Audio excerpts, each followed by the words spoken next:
Welcome to the DEA Chicago Podcast. I'm Louis Agostini. In this episode, we speak with Michael Gannon, the Assistant Special Agent in charge of the Indianapolis District Office. ASAC Gannon has served with the DEA for more than 25 years, with the last 6 years leading drug enforcement efforts throughout southern Indiana. Many of these cases have involved the investigations of fatal fentanyl poisonings, resulting in drug dealers being charged, convicted, and sentenced for distribution of fentanyl resulting in death. Previous two episodes, we spoke with Diana Estep, mother of Drew Estep, and Richard Lampe, father of Jacob Lampe. Both Mrs. Estep and Mr. Lampe lost their sons in separate incidents of a fatal fentanyl poisoning. And we spoke with each of them, and they shared their very tragic stories. And one observation that I took away was listening, their grief will never end. That pain will always be there. But there was a shift of when that immediate shock and loss and shifting toward, hey, there's something here in terms of getting justice for my son, and shifting the mindset of pursuing justice and accountability and reaching out to local law enforcement and federal law enforcement, the DEA, and getting justice for their baby. So it was interesting to see that shift of that pain and loss of their son, realizing that they had just lost their son, and then shifting, now I want justice for my baby.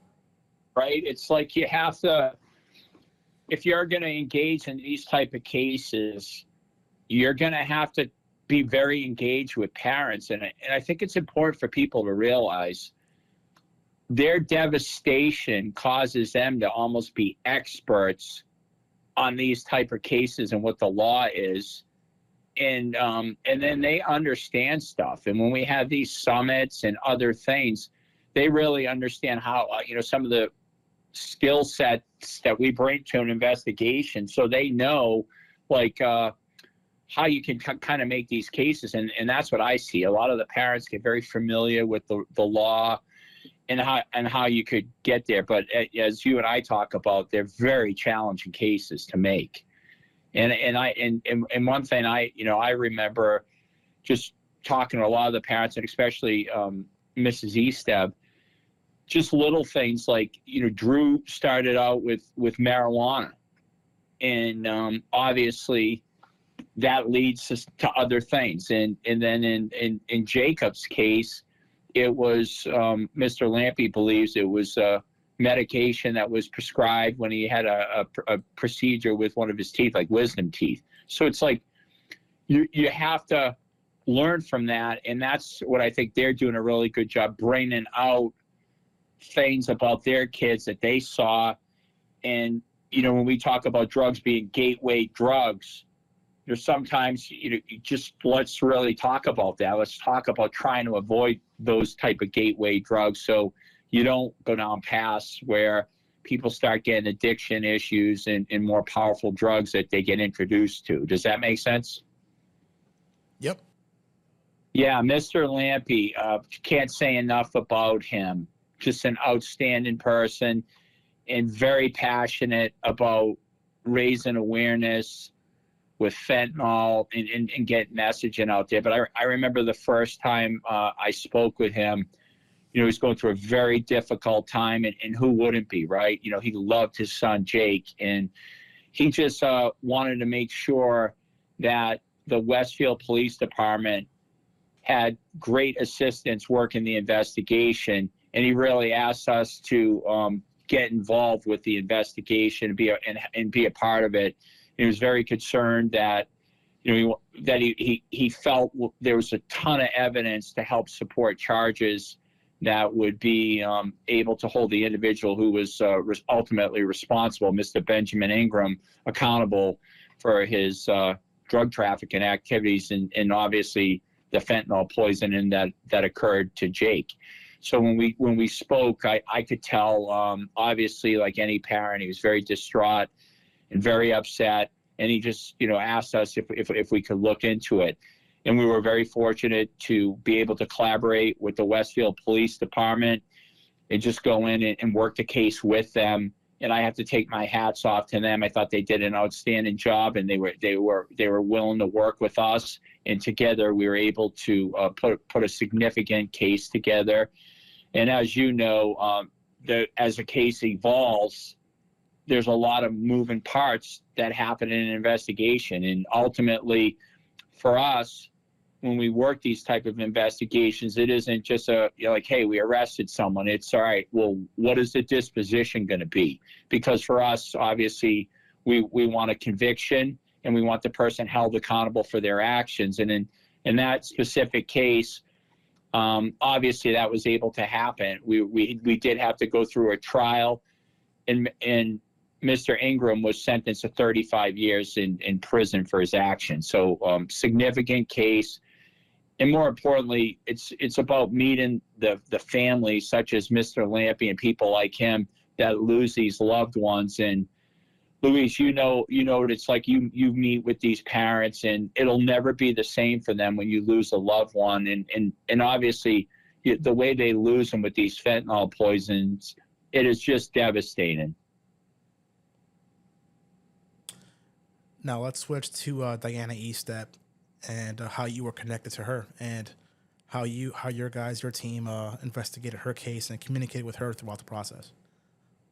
Yeah, just before I hit that one, let me just backstep, because I didn't hit how I was connected. So how I was actually connected with Mr. Lampy is he reached out to the media, and he was reaching out to explain what happened to his son.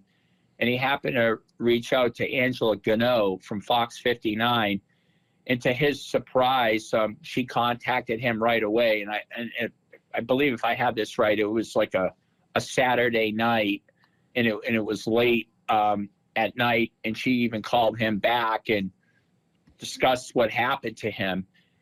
And then from there, she knew we had been working these type of investigations, and knew that we would have a real feel to how to work these type of cases. And that's how I was able to get connected with Mr. Lampy. I think Mr. Lampy had researched some of the stuff that DEA had done, and was aware, because we were getting messaging out there on these type of cases. And that's how we were actually connected with Mr. Lampy. Perfect. All right, great.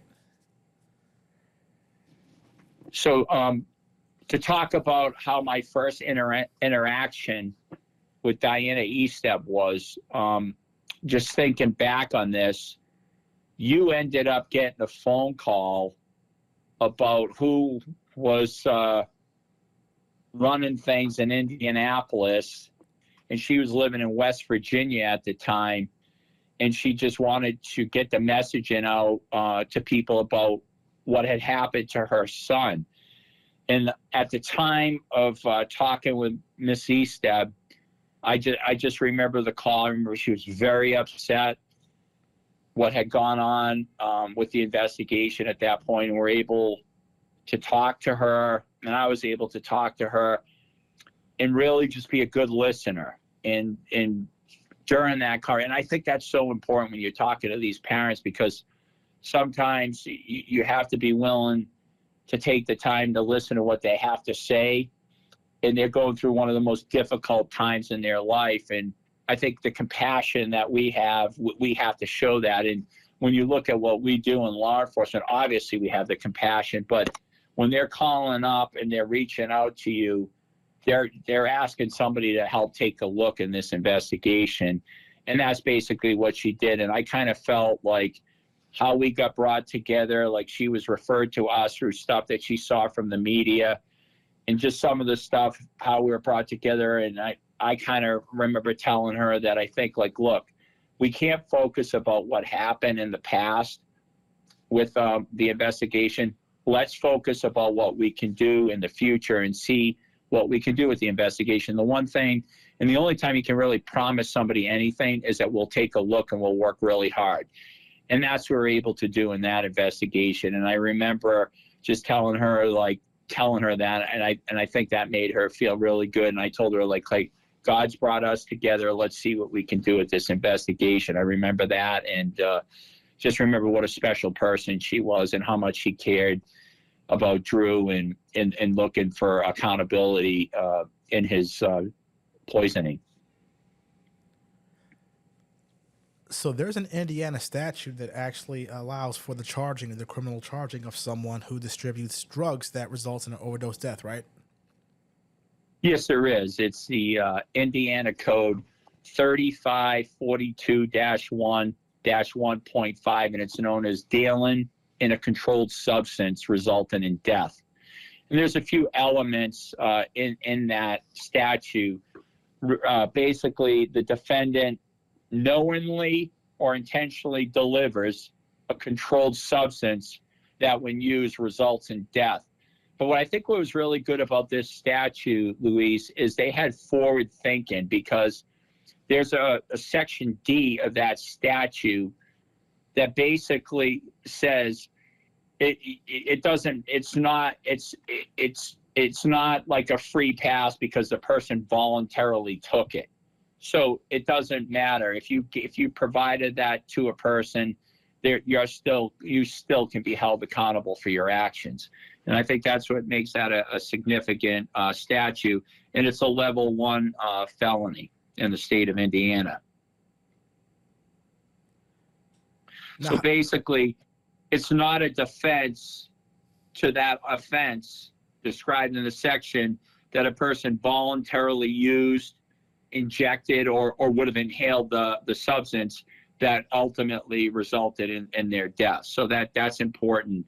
And I think the statute is righteous in these type of investigations, because when you look at what's going on throughout the country, and specifically here in the Indianapolis area, we're coming out and we're telling people that, look, these cartels, Sinaloa cartel and Cartel Jalisco New Generation, they've flooded our country with counterfeit pills that have been laced with fentanyl.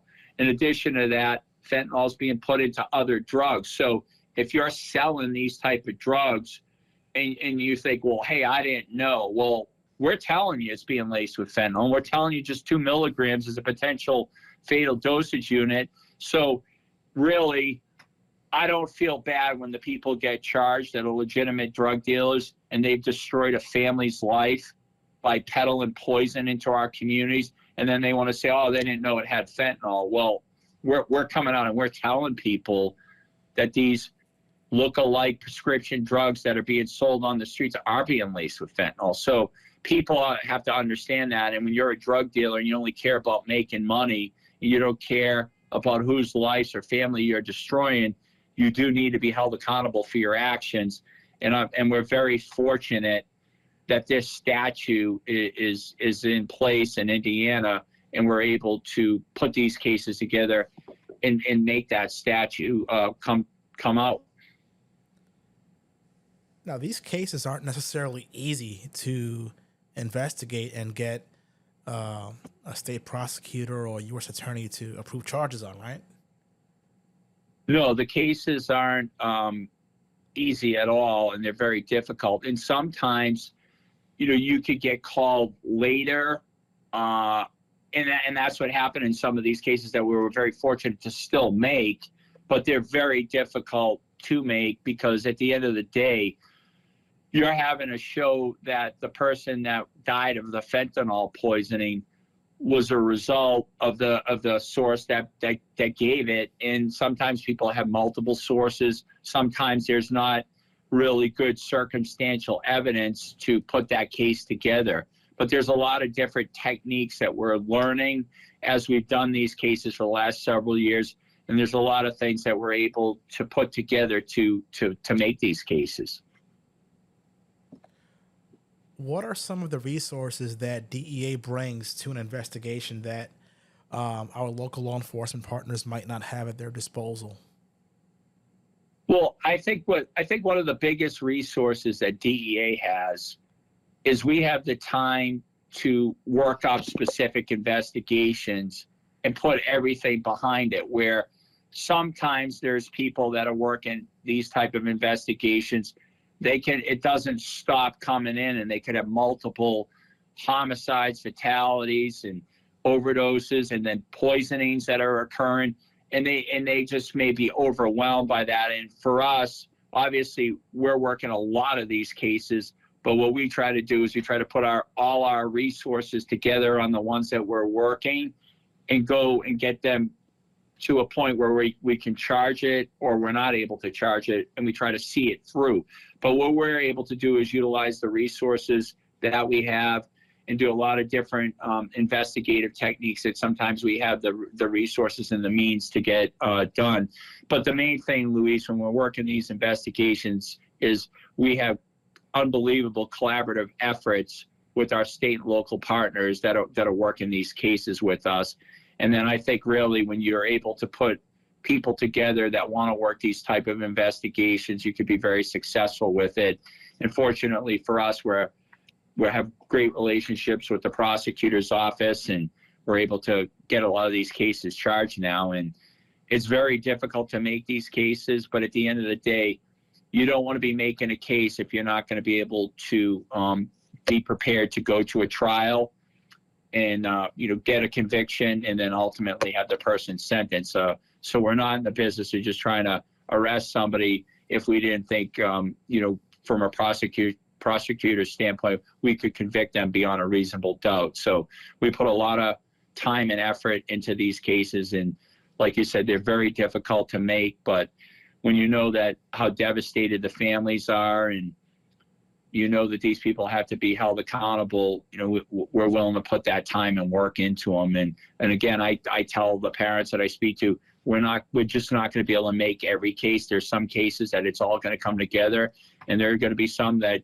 it's, no matter how hard we try, it's just not going to be there. So that's the challenge, because if you're a parent or a loved one that lost someone that you love and you care about, it's hard to hear that sometimes. But I think that we do the very best we can with these type of investigations, and we give it everything we can when we're working them. And sometimes we're getting to where we need to be, and sometimes we're a little bit short. But that's just how these cases are, and it's unfortunate, but they're very challenging, because you're proving that a homicide happened, and you have to be able to prove that the person who did it was responsible. And it's different from other types of homicides or murders that you see, because there's sometimes a lot more evidence that comes into play to put that together. And for us, it just could be different because they could have multiple sources. It may not have all the circumstantial evidence to show that deal got put together, and you may know who you think the person is, but you have to have all that type of evidence. So we're doing a lot of cell phone extraction and analysis to help do that and help put these people together. But there's a lot of things that go into these type of investigations, and there's a lot of court orders that you have to acquire through warrants, and to do that to facilitate these type of investigations. We've seen a lot, whether it's in the actual complaint or indictment, or even in the media coverage, the role that phone evidence or social, messaging history, or that kind of electronic trail that's helped law enforcement and helped your agents build a very strong case in getting charges approved. So without tipping our hand, what are some of the resources? What are some of those resources or investigative methods or things that your agents look for that really help them build a case? Well, I think the important thing is, when you assess the scene, and what we've been very fortunate to do here in Marion County is the coroner's office is very engaged and trained up on how to look through some leads on these poisonings that are occurring. And we have very good collaborative efforts with them and our local PD here, such as IMPD. And we're able to understand, like, hey, right away, hey, there's a potential witness. The victim's family is cooperating. The phone can be accessed, and that's important information, right? Because no matter how you look at it, people that are dealing drugs are contacting somebody to meet up. So without getting into all the tricks of what we do, but a cell phone exploitation is critical in investigations like this. And just recently, we made a case where we were able to charge people because the person had outdoor cameras and inside cameras, and that aided our investigation.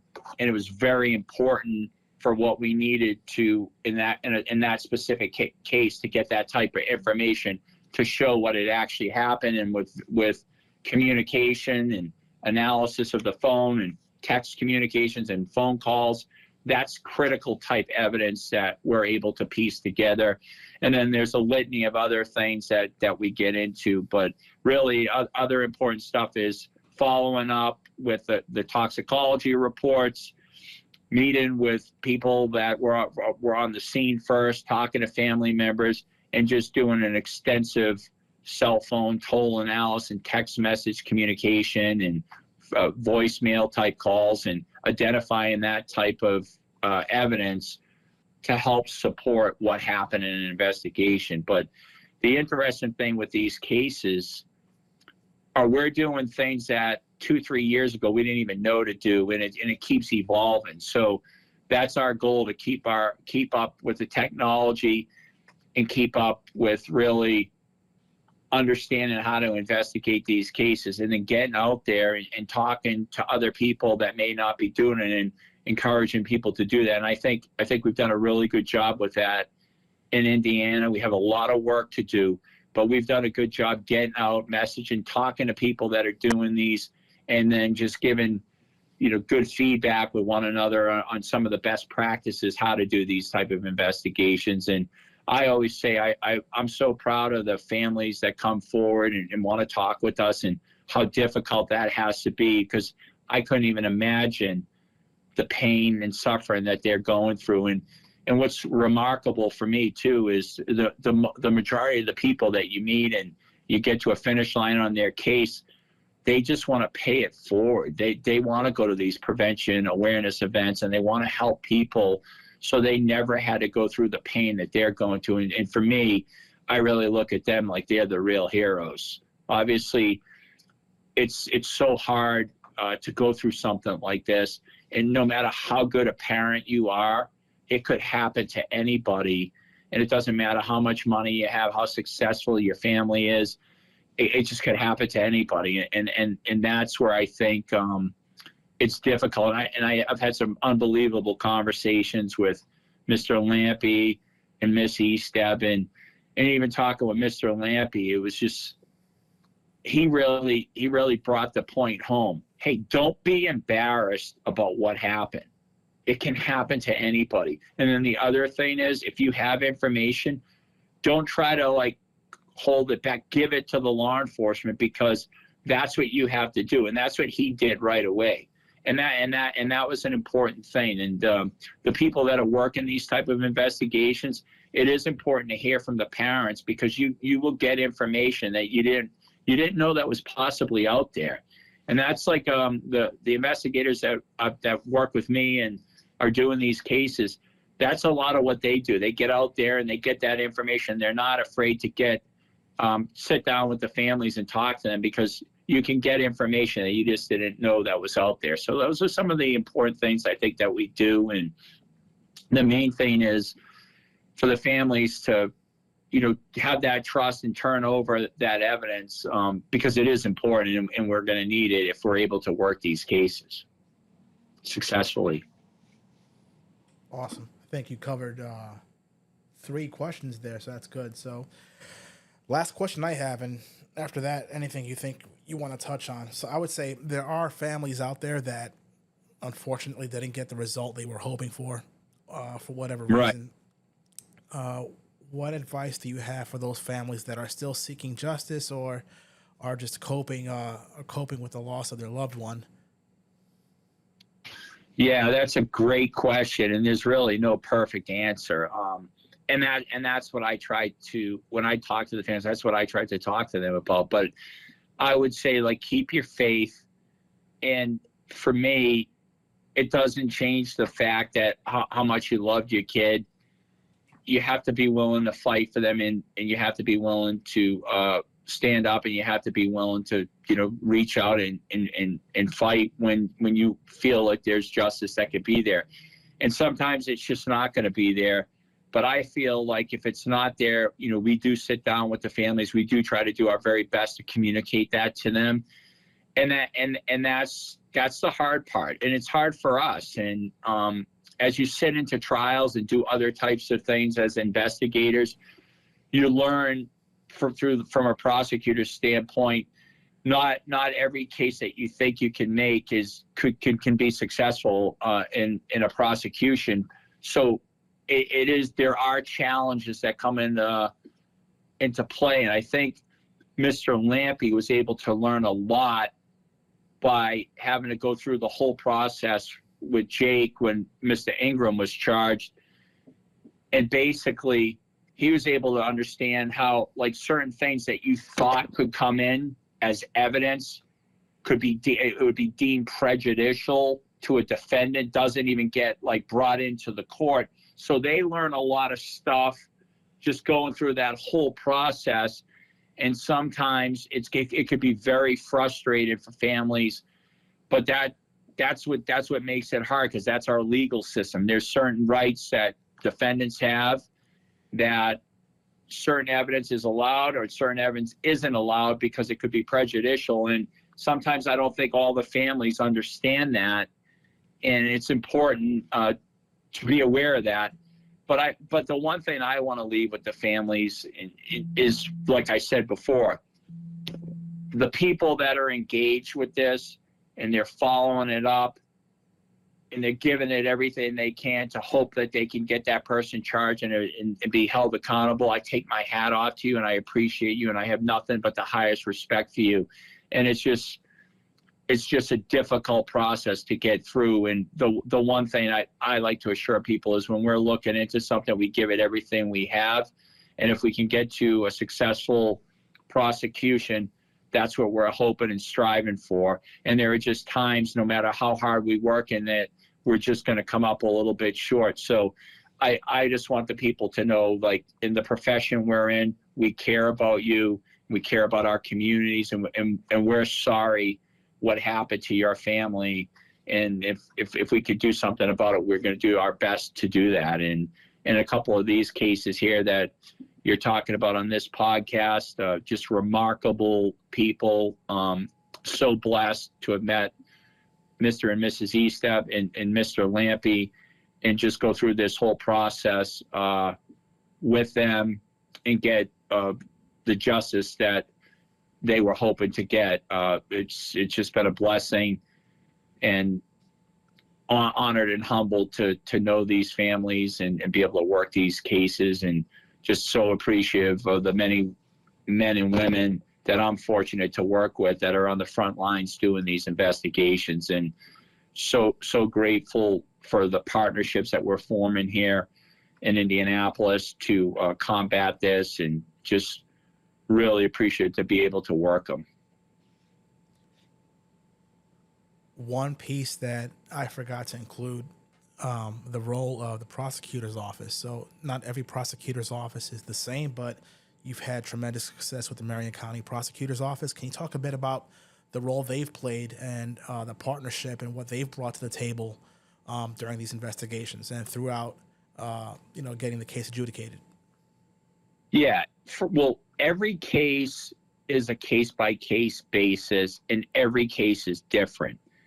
And at the end of the day, there are cases that no matter how hard you work, you're just not going to get to a potential finish line. And then there are cases that you're able to work and you're able to get where they look at it and they realize, hey, yeah, this needs to be charged. So I think our relationship is outstanding, because we're not trying to bring them a case that we don't think we can get a successful prosecution on.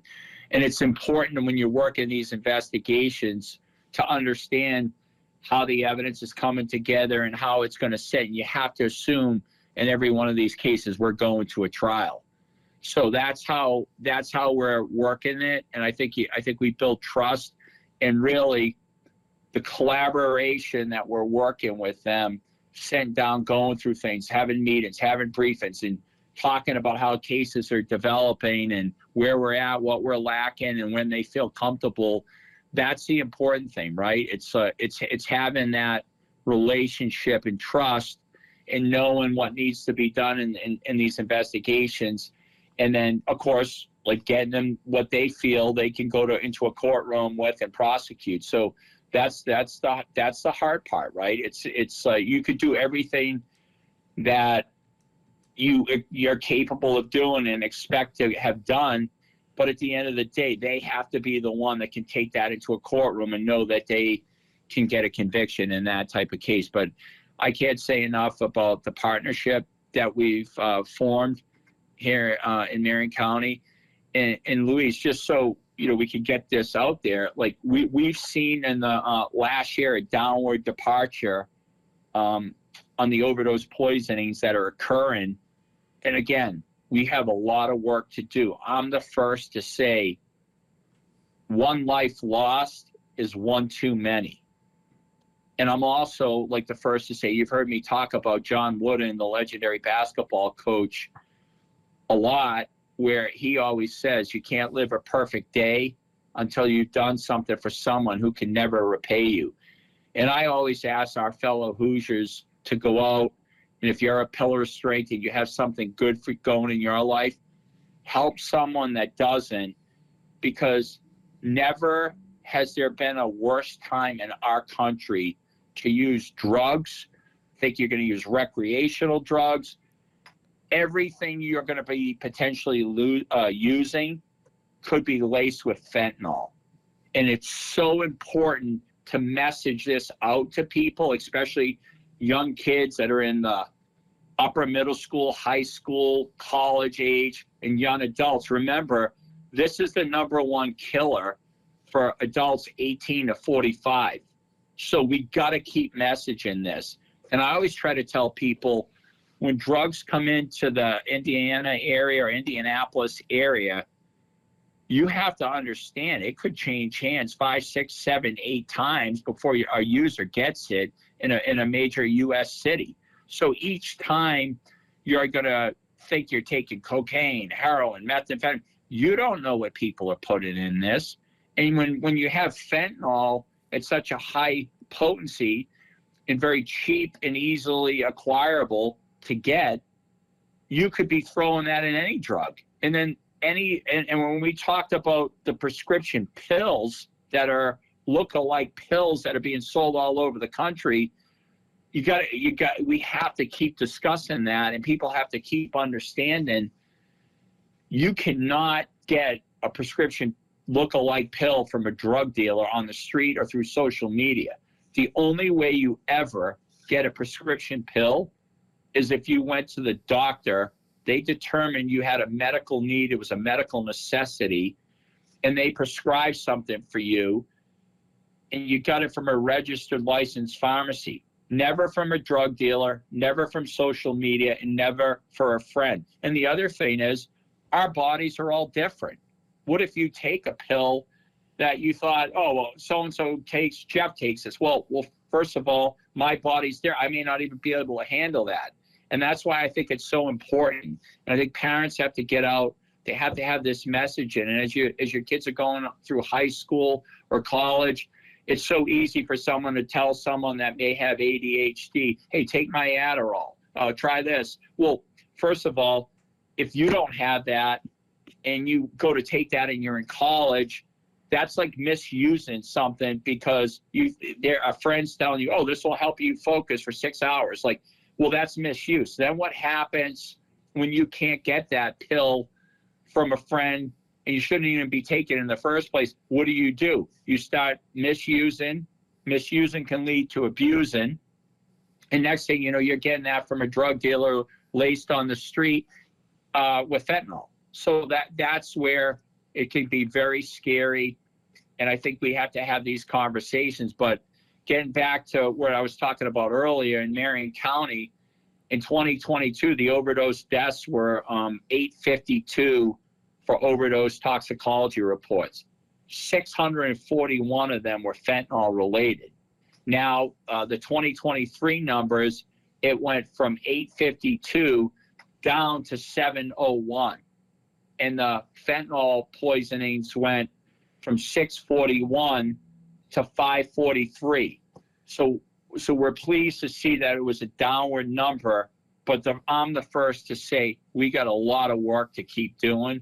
But I'm asking fellow Hoosiers and people throughout our country to come together and help somebody that may be using drugs, and please get them into the recovery programs that are set up all throughout our country to help them, because it's one life lost is one too many. And on a national number, we were at 112,000 Americans dying of a drug overdose, and 70% of that was fentanyl related. And that's, over 300 people a day dying. So we got a lot of work to do. And I say that the parents coming out, people like the E-Steps and the Lampe family, real heroes, because they're the ones getting out there absolutely devastated with what happened to their loved one. And they still are moving forward to help do prevention stuff and go into rallies to help so other families don't have to go through what they went through. And there's so many great people like that all throughout our country and all throughout the state of Indiana that do that same thing. And I'm just so impressed with DEA, where they do the family summits and they get people together to be able to talk about this so they can go back to their parts of different communities, different cities, different states, and help share the knowledge that we're all trying to get by being in the same room to help deal with this crisis. Again, we have a ton of work to do, but if that doesn't motivate you, if you're in this profession, to get up in the morning and take on each day, I don't know what does. And I think back, you and I are very familiar with one of the cases that we had where a young girl dealt with her dad who overdosed and died. And you and I have listened to that 911 call, and I don't know of anything more devastating than what she had to describe during that 911 call as a 6-year-old girl. And I just could imagine, and that makes me think, how many 911 calls are we getting like that throughout the entire country, where people have lost a loved one, and it's absolutely brutal. And I just call on people that have things going good for them to help somebody that they know they can go out and help. And that's why I think that John Wooden quote is so important, because you can't live a perfect day until you've done something for someone who can never repay you. We need to be doing that all over the state and all over our country and helping people. And that hopefully we can keep dealing with this crisis. And for the people that are out there continuing to peddle poisons into our community, poisonous drugs that are killing our fellow citizens, we are going to identify who you are, and you will be held accountable for your actions. Outstanding. Mike, thank you so much for your time. Yes, it was my pleasure. Thank you for having me.